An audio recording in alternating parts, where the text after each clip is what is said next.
Coming up, strike on Starbucks, picketing Starr restaurants, vets say no, and how you can join the socialist fight. But first, 8 snakes sink the fight for healthcare. Hello, everyone, and welcome to the MDC Dispatch. I'm your host, Tony, and I will be bringing you news and events from Metro DC DSA. Earlier this month, the MAGA movement suffered a widespread rebuke from the electorate, losing critical races in Virginia and New Jersey, among others, as well as California's redistricting referendum. That same night, Democratic Socialists surged into local offices. Zohran Mamdani's mayoral victory achieved national recognition, and 11 other DSA candidates won local office, including Metro DC DSA's own Frankie Santos Fritz here in Greenbelt, Maryland. This blue wave came in response to the administration's agenda of austerity, militarism, and racism. Here's a partial list: unlimited spending on masked ICE agents, deporting people who spoke out against abuses of power, mobilizing the National Guard fully armed into the middle of cities, making healthcare unaffordable for millions by ending ACA subsidies, threatening to starve millions by ending SNAP, firing 250,000 federal employees, including in medical research, consumer protection, and auditing wealthy tax cheats, and, of course, continuing to support the genocidal ambitions of Israel. The message from voters to the Democratic Party was clear: no fascist takeover. Unfortunately, but unsurprisingly, Democratic Party leadership took this as their cue to surrender. Less than a week after election night, 8 senators in safe seats, including the minority whip, defected, giving the Republicans their budget, letting the government reopen, but costing the opposition its leverage for another year. Their names: Dick Durbin, John Fetterman, Tim Kaine, Maggie Hassan, Angus King, Catherine Cortez Masto, Jackie Rosen, and Jean Shaheen. SNAP is restored for now, but ACA subsidies are still in peril.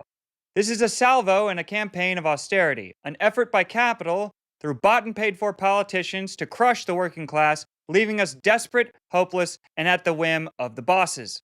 What do we do when we're under attack? Stand up, fight back. For some examples outside the electoral sphere, let's look to the labor movement. Metro DC DSA Labor Working Group and organizers at Unite Here Local 25 have been running a campaign to assist unionizing efforts at multiple Starr restaurants in the DMV. For the past 11 months, pickets have been taking place to pressure management into allowing a fair process free from intimidation, threats, and bribery. On February 21st, workers at St. Anselm voted 51-42 in favor of joining Local 25. Starr Restaurants plans to file objections with the National Labor Relations Board. Last Friday, DSA supported a rally outside of Union Market in support of DC restaurant workers rising Local 25. The spectacle included speeches from workers at Starr Restaurants and from staff at IMP Concerts who are trying to unionize at other local businesses.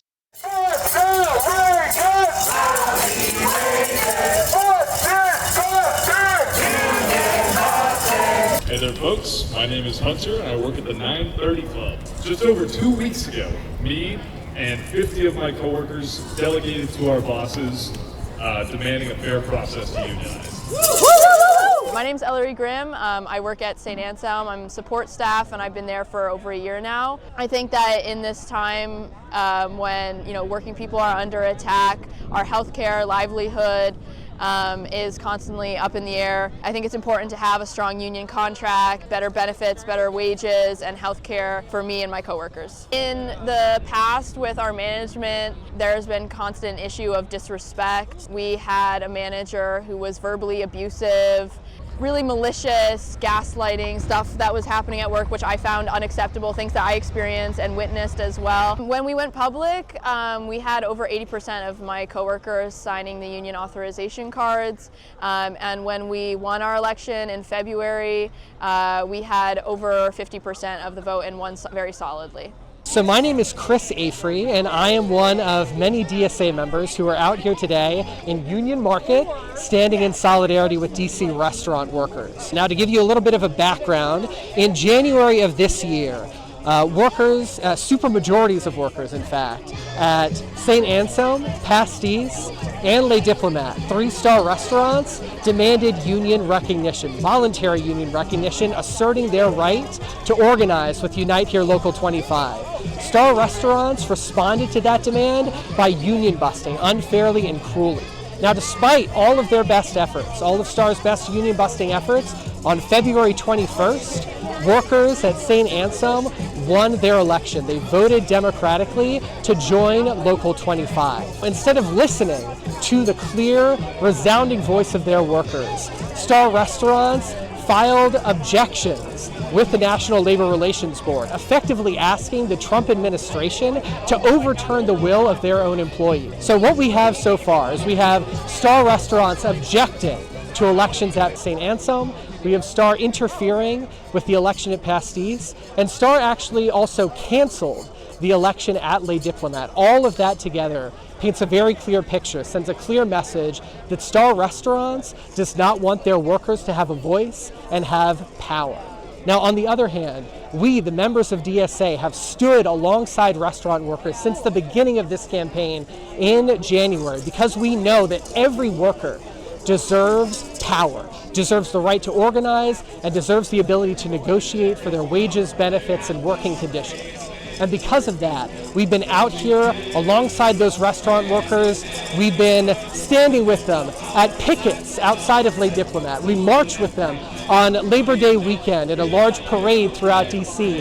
And we're out here today standing in solidarity with the workers of St. Anselm, who are still fighting for union recognition 8 months after they won their election. Pulling all of this together, we know, it's no secret, that the fascists in power and the billionaire bosses and their business backers have declared war on the working class.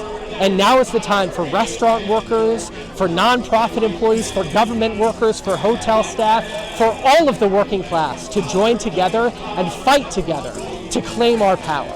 So I'd like to end here with just a call for action. Please join us on the picket line, join restaurant workers in the streets, and listen to the call for action coming from restaurant workers to join them wherever they might ask us to join them.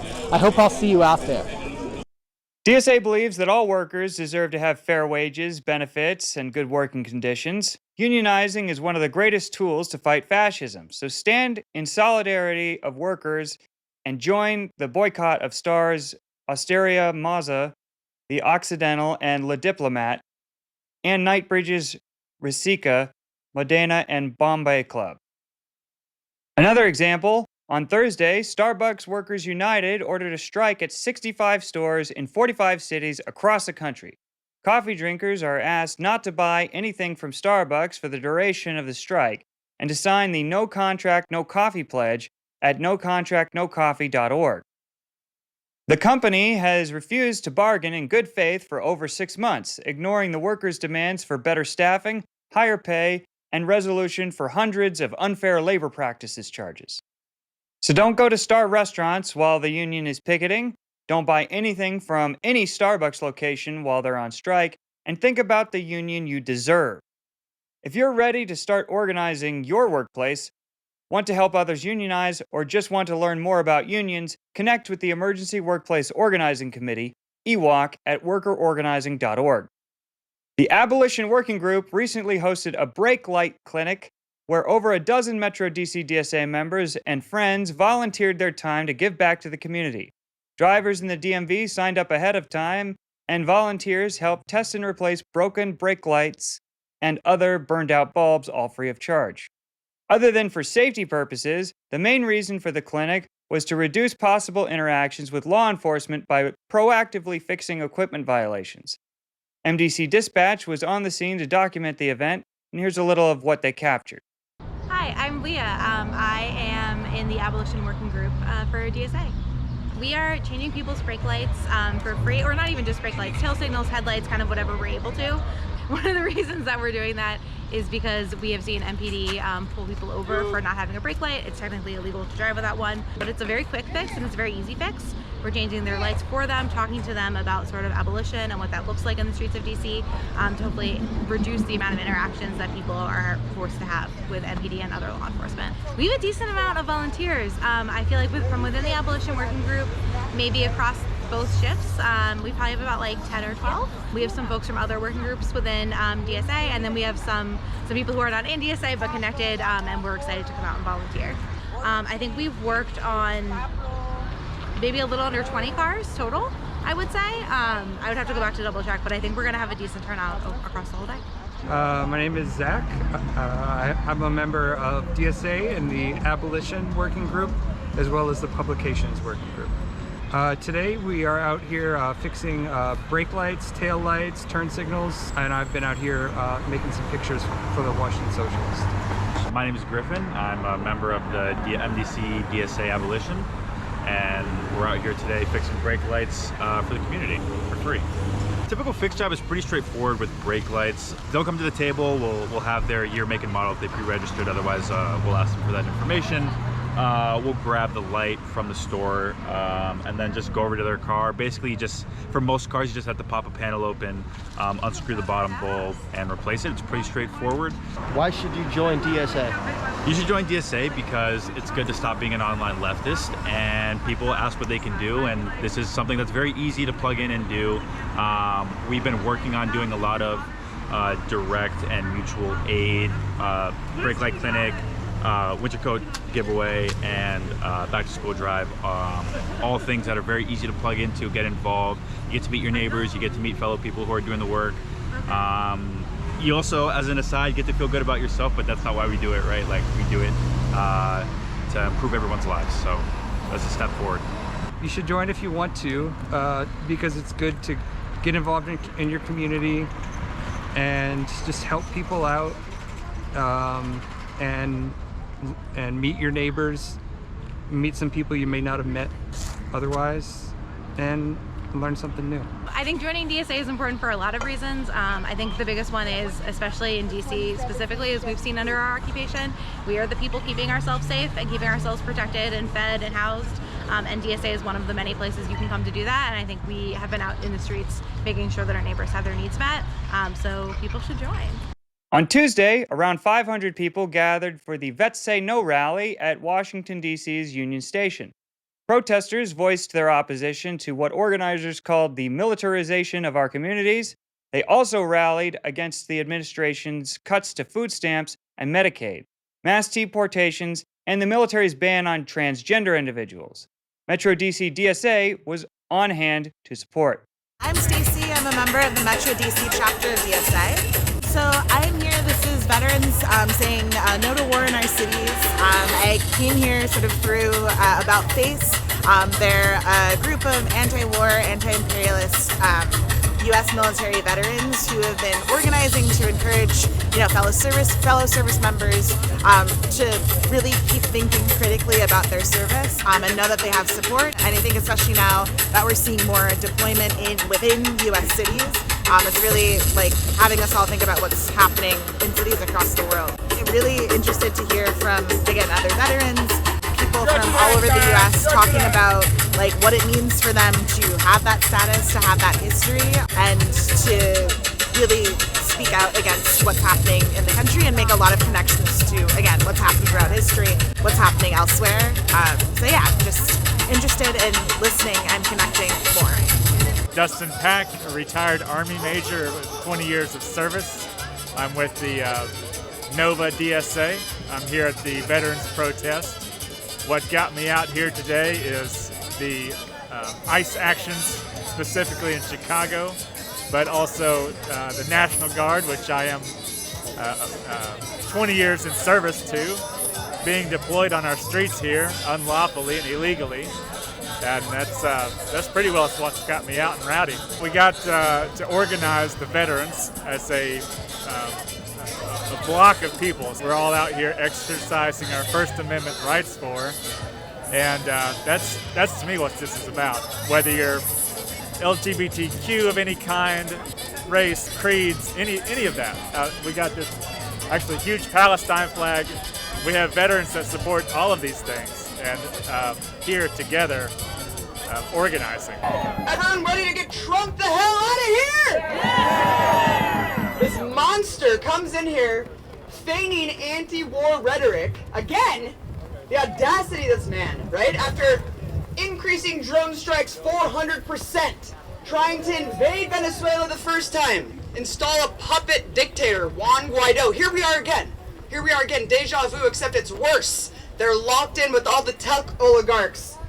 They've institutionalized, they've created the infrastructure for fascism, and the Democrats were the doormats. They incubated this. And here they are, the bipartisan consensus for empire, running roughshod over the entire world, subjugating tens of millions of people under our boot.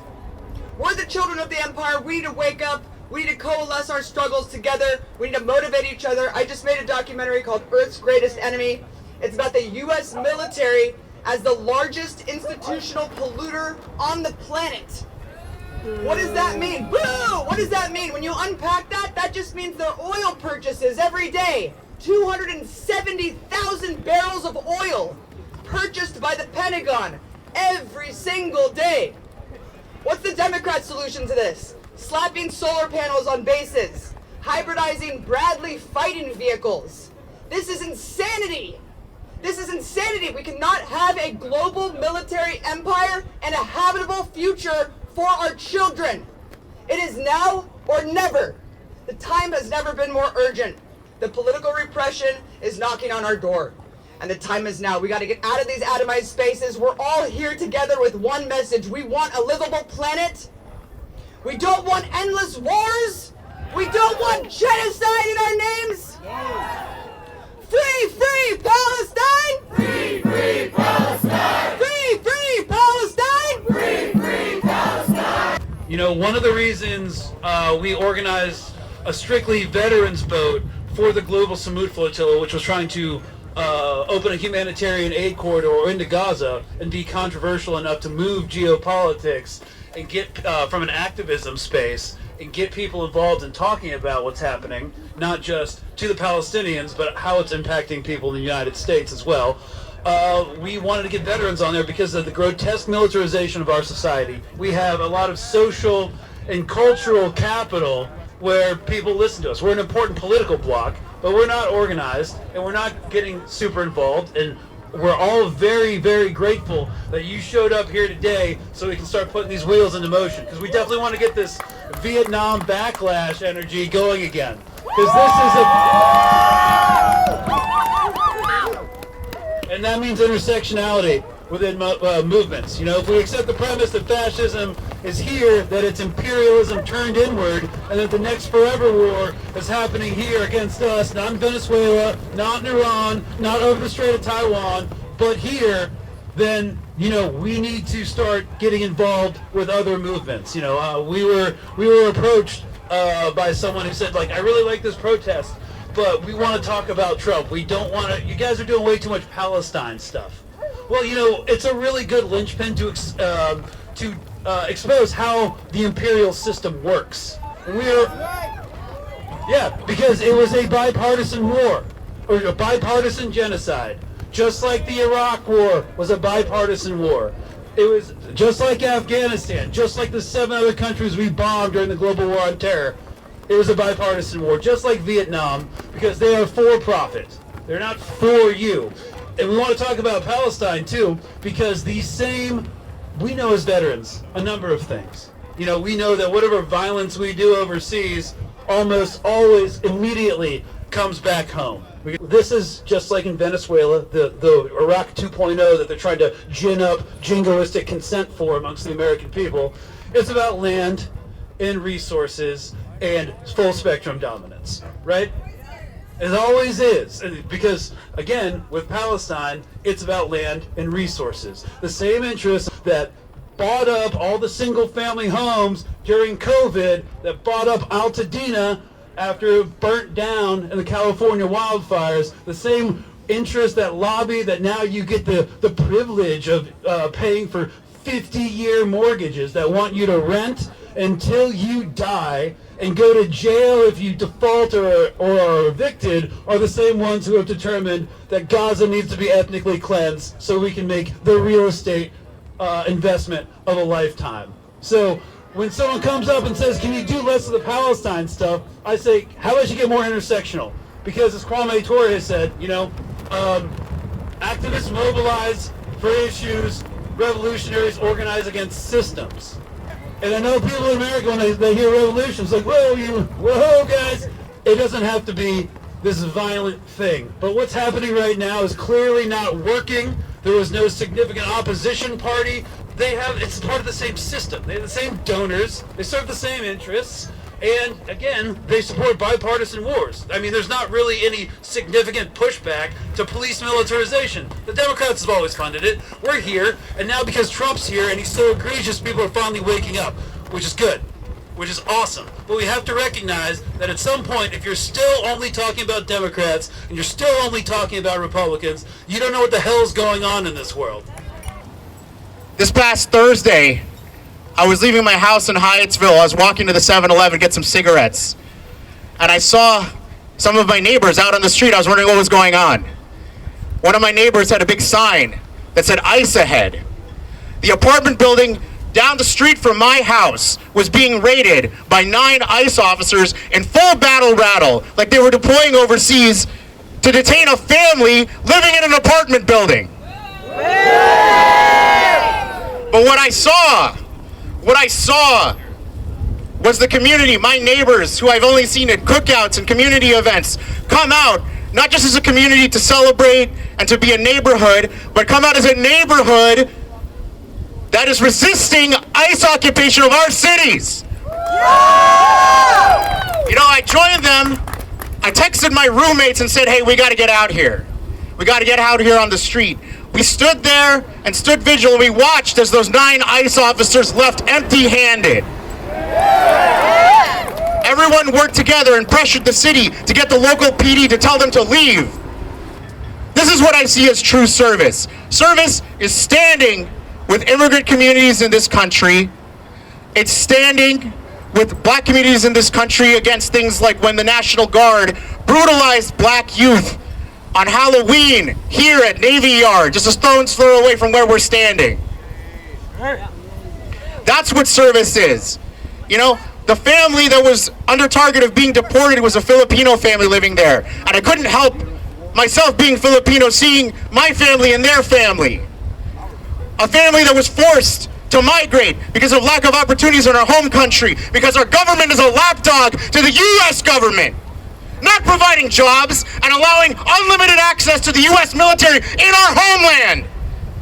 I'm inspired by my kababayan, by my countrymen who take a stand and have been doing weekly protests all summer against U.S. occupation and against the corrupt politicians who run our country. And I take inspiration from them, and I see us rising up in this country doing the same.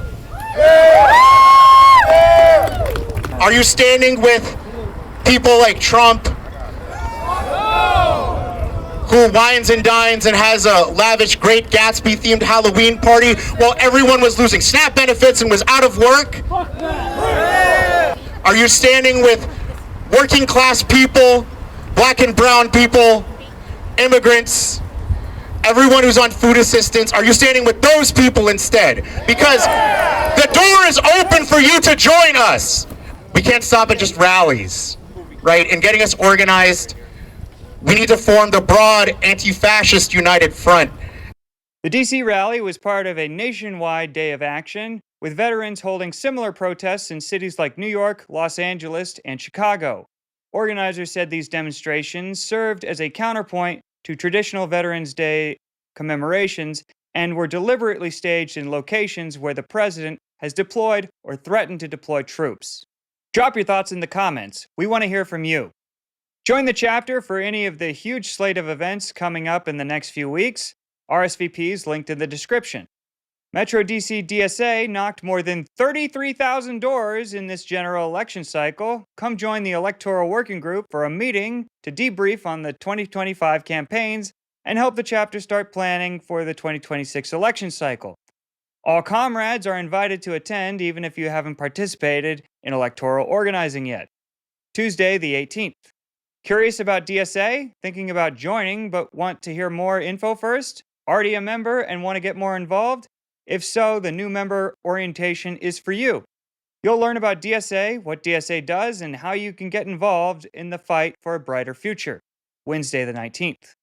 Join the next Nova Branch DSA social meetup on the third Thursday at Quincy Beer Hall for a night of good times and good vibes. Thursday, the 20th. Following the recent abolition mutual aid efforts, Metro DC DSA has been invited to participate in a large meal packing event. The goal of this yearly event is to pack more than 150,000 meals in just 2 days to support families in need during the holiday season. This is an excellent chance to put your values into direct action and build solidarity with your neighbors. The 2-day event will be held on Friday, November 21st and Saturday, November 22nd. Come join the Electoral Working Group for a fall happy hour to debrief the 2025 campaigns and help planning for the 2026 election cycle. All comrades are invited to attend even if you haven't participated in electoral organizing yet. It's a perfect opportunity to come meet folks and get psyched for the 2026 campaign season. Metro DC DSA has 10 candidates seeking our endorsement, so the electoral work in 2026 is going to be huge. And we'll need all hands on deck. Saturday, November 22nd. More than just DSA is hosting events in the coming weeks, so are many other groups. Here are a few other upcoming events. Attend DC Jobs with Justice's virtual tenants' rights workshop, which is set for Monday, November 17th. Learn about your rights. Following the passage of the Rental Act, tenant rights have changed in the district, and this session will catch you up to speed. Watch the film How to Start a Revolution, featuring Gene Sharp, one of the world's leading scholars of nonviolent revolution, whose ideas have directly informed movements around the globe. This is a timely story that reveals how ordinary people with planning, persistence, and courage can challenge entrenched systems without resorting to violence. The film will be shown for free at the New Deal Cafe or attend virtually on November 17th. Rally with the Stop Project Pipes Coalition to end wasteful spending on fossil fuel pipelines. The coalition will be rallying outside DC's utility regulator, the Public Service Commission, at 8:15 a.m. on Tuesday, November 18th. Advocates are demanding an end to this ineffective project that is set to cost gas customers $12 billion and lock DC into outdated fossil fuel infrastructure. Join Bowl Co-op at its new location in Brooklyn for a teach-in on breaking the duopoly, organized by Third Space Politics. How might regular people build space for a left political party in the U.S.? Join for a discussion on political parties, why a left political party is necessary to save democracy, and why our current system is not really a party system. Wednesday, the 19th. Federal Unionist Network is holding a fundraiser at Do Drop In for the DMV Federal Worker Solidarity Fund. A portion of every drink sold will be donated to the fund, and there will be services and trainings including sewing, graphic design, and video editing up for auction. Thursday, the 20th. Find these activities and many more at the calendar of events on the website in the full weekly update, also linked in the description. The MDC Dispatch team will be taking a holiday break for the month of December. Look for episodes to resume on the first Sunday of January 2026. The weekly update newsletter will keep going through December. The MDC Dispatch wishes all of our viewers a happy holiday season and a happy new year. The Democratic Socialists of America is growing. If you're not a member of DSA and would like to connect with other like-minded activists, community organizers, and neighbors, visit dsausa.org and join today. Metro DC DSA is the third largest chapter in America with over 3,000 members. We're very active in the community and have groups focused on labor, tenants' rights, LGBTQ rights, environmental activism, and much more. DSA is the largest socialist organization in America, and we would love to have you as a member. These and other stories, along with links and sources, can be found in the Metro DC DSA Weekly Update newsletter, which you can find linked in the description. This production has been a collaboration of members of Metro DC DSA. Look for new videos on the first and third Sunday of every month. I'm your host, Tony. A better world is possible.